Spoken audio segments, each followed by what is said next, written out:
August 7, 2025, to 47 a.m., the Black Sea is silent.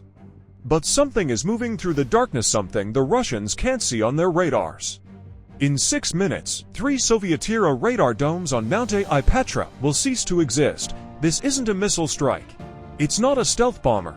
It's a drone the size of a dining table, delivered by a robot boat. This is the story of Primary, the ghost unit that turned Ukraine's greatest weakness into Russia's worst nightmare.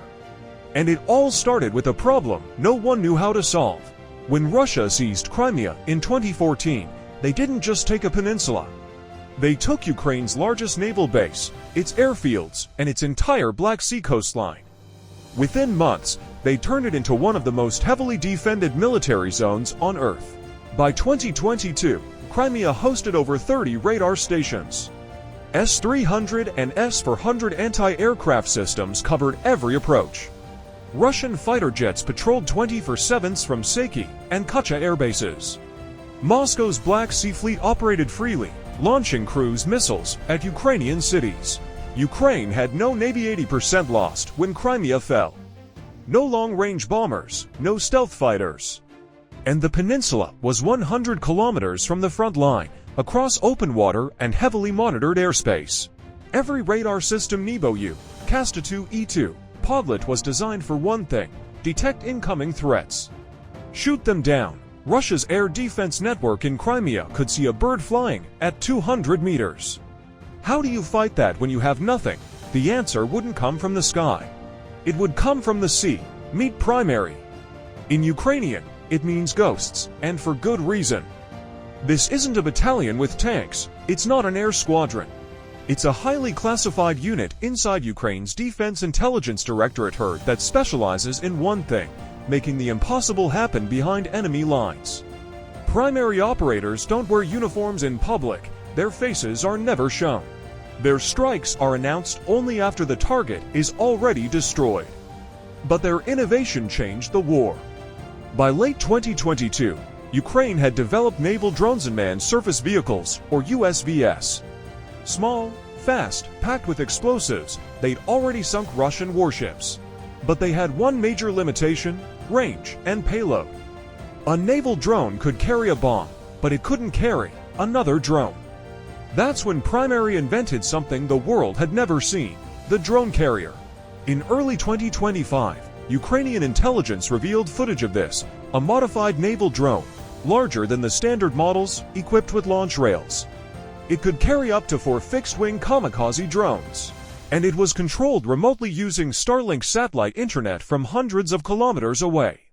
The operator sits in a command center, wearing augmented reality glasses. Multiple camera feeds thermal, night vision, panoramic stream directly into their field of view. A flight-style steering yoke controls the boat.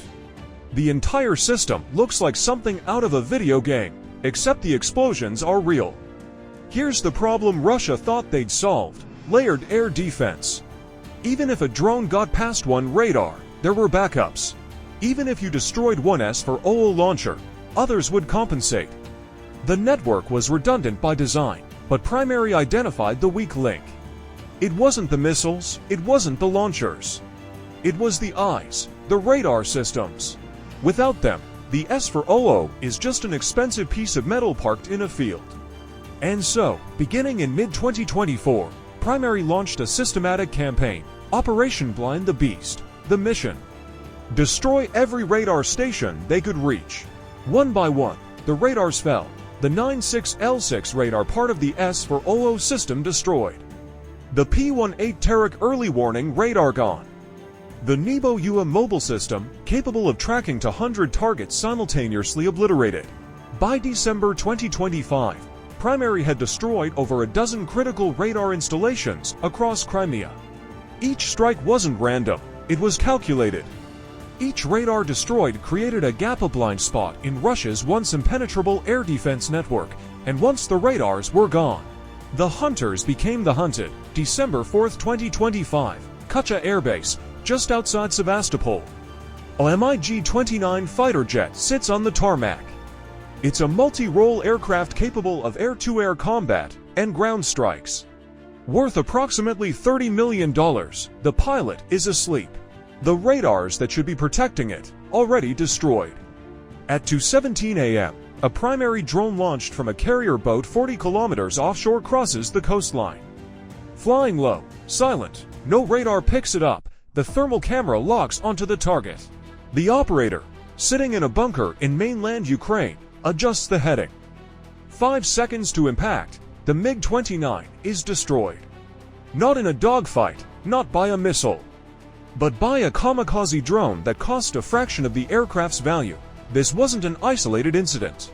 In just 2 weeks, late November to early December 2025, primary destroyed a Su-24 frontline bomber, a Russian Orion reconnaissance drone, a Ka-27 naval helicopter, and multiple MiG-29s.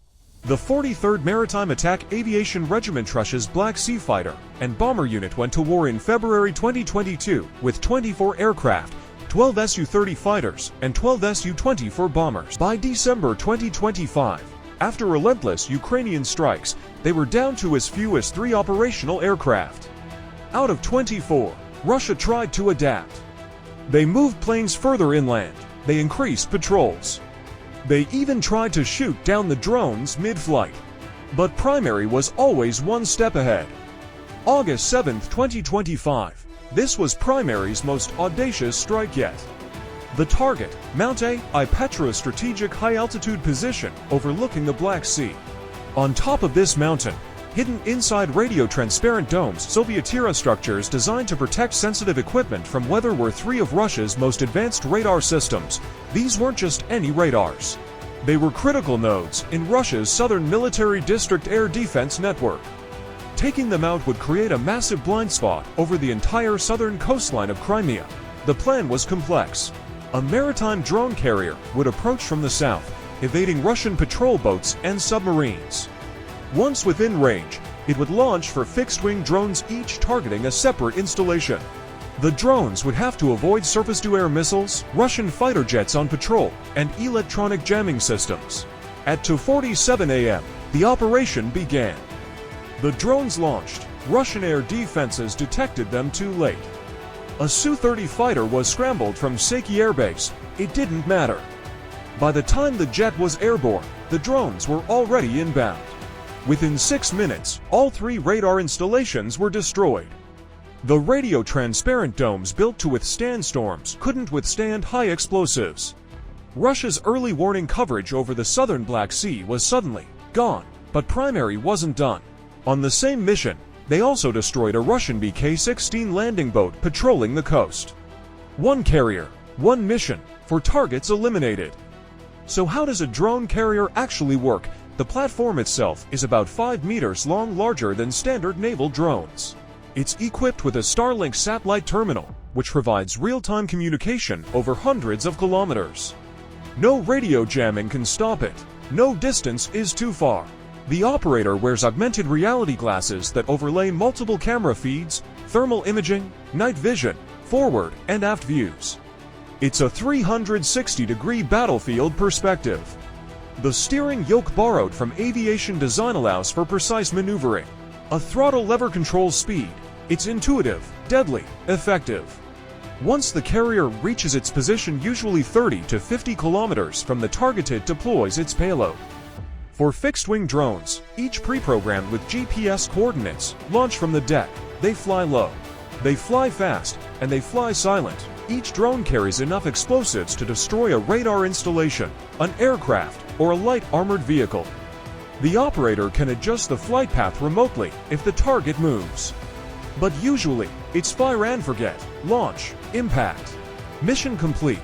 The cost: a single maritime drone carrier with its payload, approximately $250,000 to $300,000. Compare that to a Harpoon anti-ship missile, which costs $1.5 million.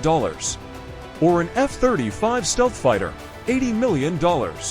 Primary achieves strategic results with tactical budgets. By the end of 2025, Primary's campaign had fundamentally altered the balance of power in Crimea. Russia's air defense network, once impenetrable, now had critical gaps.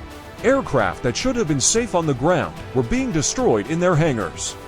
Radars that should have provided early warning were smoking craters. Russia responded by moving assets further inland away from the coast, away from the drone's reach.